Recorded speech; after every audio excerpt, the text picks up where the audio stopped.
any members of our audience this morning. They've seen you on a number of occasions, going way, way back here. But now I think you've got another topic that you'd like to talk about, Ms. Greenlee, and that's human trafficking in the state of Tennessee and other areas that you might be familiar with. And so let's start off by having you to give us some information about your background, your education, and some of your experiences, some of the things that led you to that chair this morning. And then during this second segment, we will be more specific, talking about human trafficking in the second and third segment and the impact that this is having on individuals, upon governments, and et cetera, from your perspective. Yes, thank you again, Dr. Haynes, for having me.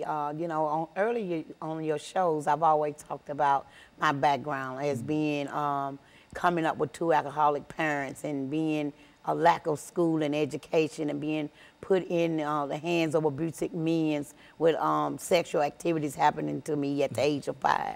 And so that led into sex trafficking for me. And I started talking to you guys about youth violence because of the death of my own son. And I really hardly never talk about that part of my life.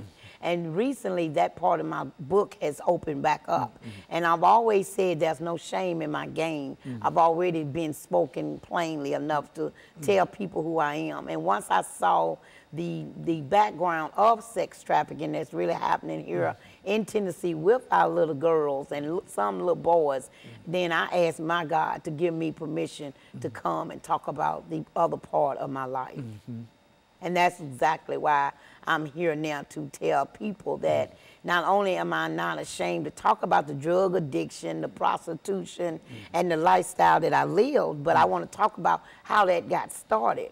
And when you talk about sex trafficking, you don't really think about well, they was put out there to prostitute. They was wanting to make this money and all like that. No, I wanted to just set the record straight that when you talk to the little girls and you tell the little girls, well, why, you know, when you become sexual active at 11 and 12 years old, 9 out of 10 they're going to tell you because they already had men's funneling with them when they was 5 years old. So when I got funneled with at 5 years old, it automatically took me not into a traumatized situation, but it also took me in the fear of minions. And so then it also took you into the zone where you want to be loved now because you don't have self-esteem and you're wondering why this happened to you. And so falling back off of that, as I got older, like 10, 11 years old, men still was dealing with me sexually and no one was there to protect me because remember, my parents was alcoholics. My siblings are younger than me and my oldest brother was never home anyway.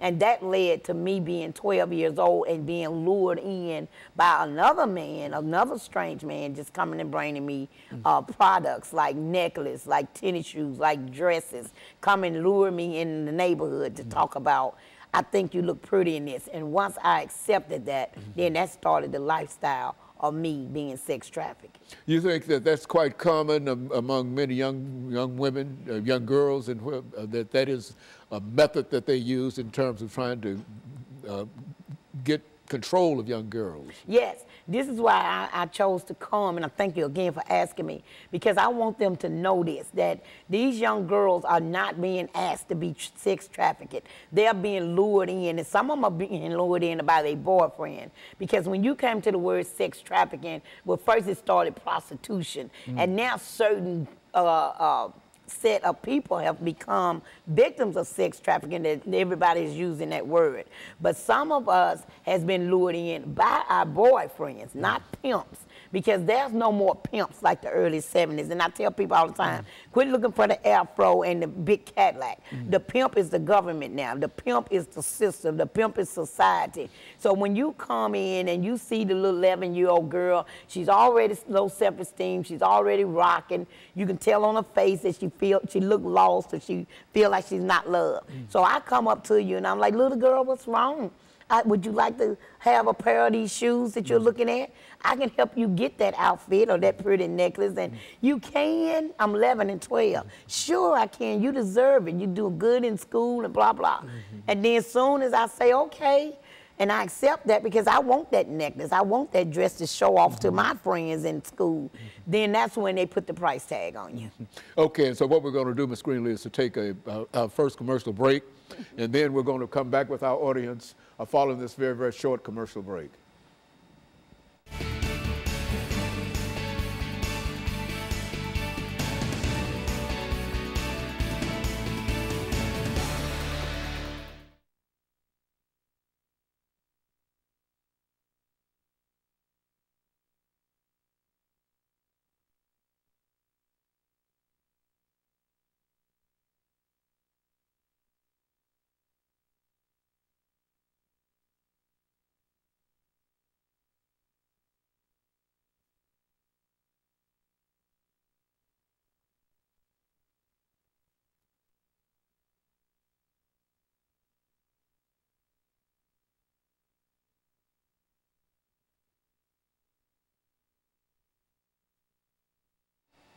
Thank you and welcome back to the second segment of the show for today. We're talking to Ms. Greenlee, who's giving us some information in reference to human trafficking in the state of Tennessee. And of course, Ms. Greenlee, let's pick up where we left off and give you an opportunity to expand upon some of the information that you've already given us. But the one thing I want people to know, they don't talk about sex trafficking in Tennessee because it's so low key. But Tennessee ranks one of the number 3 to number 5 states that has a lot of sex trafficking because of I-65, running from Atlanta, Memphis, through Texas. And we are coming from other states and being dropped here. It's just like I was taken from here to other states. So nobody never knew the traveling that I was doing, and it wasn't because I was going to be educated on anything. It was because I was going to be tortured. And when you hear about something like Colombia, Nigeria, Jamaica, where they have a lot of brothels there, true enough, but they are escaping there because of their government getting so tight on them that they're coming across the state line and they're coming to Tennessee. And so when I was trapped in that lifestyle, I wanted someone to save me. I wanted someone to get me out. Sex trafficking in Tennessee mostly happens around Super Bowl time. It happens when you have conventions, medical conventions, lawyer conventions, educational events that's coming to one of the biggest hotels here, or even the convention center. But people overlook that, how a real sex trafficker perpetrator will rent a whole hotel floor just for us girls. And I found out doing my research that the youngest sex trafficker here is 10 years old. Now, the age that they enter into a sex trafficking and prostitution is 12 to 14. But then that was in my time. Now you're ordering 10-year-old girls and 10-year-old boys.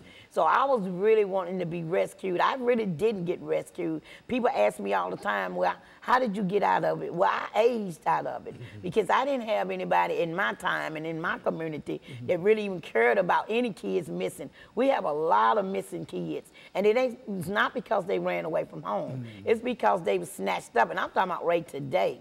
All the missing kids report that we have that no one is doing anything about. It's because they snatched up. And I just have to say this, Dr. Haney, before I go further. I want people to think about the Nigerian girls. I want them to think about how can you go get 300 little girls out of a school in broad daylight and no one know where they at. Now, I'm already puzzled about the airplane that they can't find.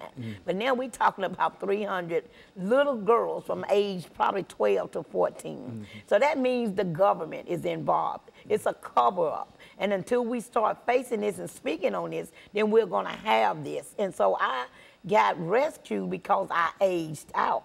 And I aged out, I was like 42 years old, but I aged out at 30 because now by then I'm full of drugs, I'm homeless, I don't feel like I belong to anything, I don't want to live, so I'm not performing as good as the 12-year-old I once were or the 14-year-old. So that means I'm costing them money.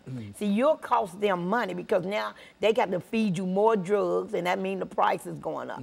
Then you got the clients, the perverts that's complaining because I'm not performing like they paid for me to perform. Well, I'm handcuffed to a bed, I'm gagged by my mouth so I don't scream, and I'm drugged up. So I'm laying there like a limp towel. So that's more complaints for them. So after about 30, 29 or 30, the men started just leaving me alone because I'm drugged out.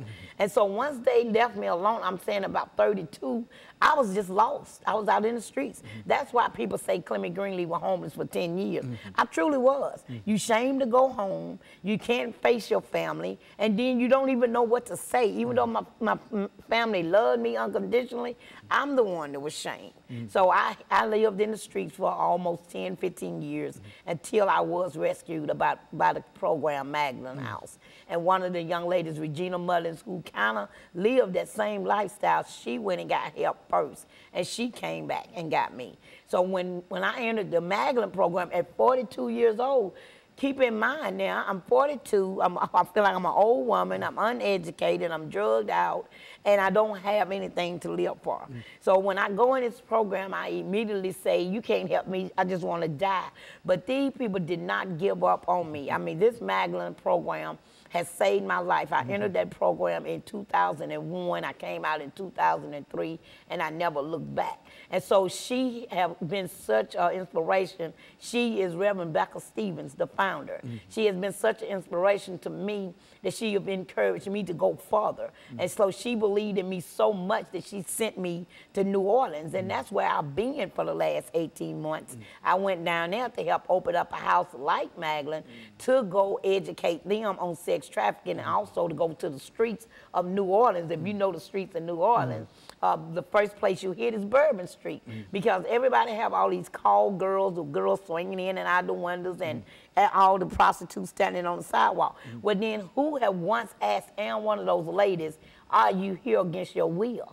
Because everybody is not there because they want a new Lexus or they want to pay off a college fee. Some people are there because they are forced there. And you got to look and see who's watching you when you talk to the girls. So I made it to New Orleans, and I did a lot of speaking.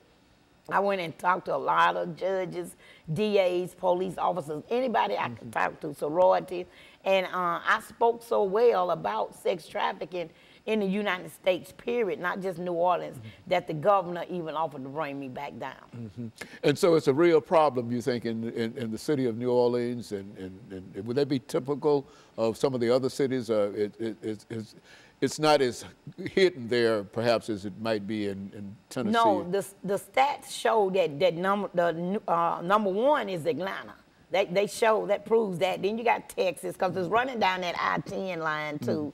So you got 5 states that's really is major in it, and New Orleans just happened to be one of the states that made their laws a little tougher. So we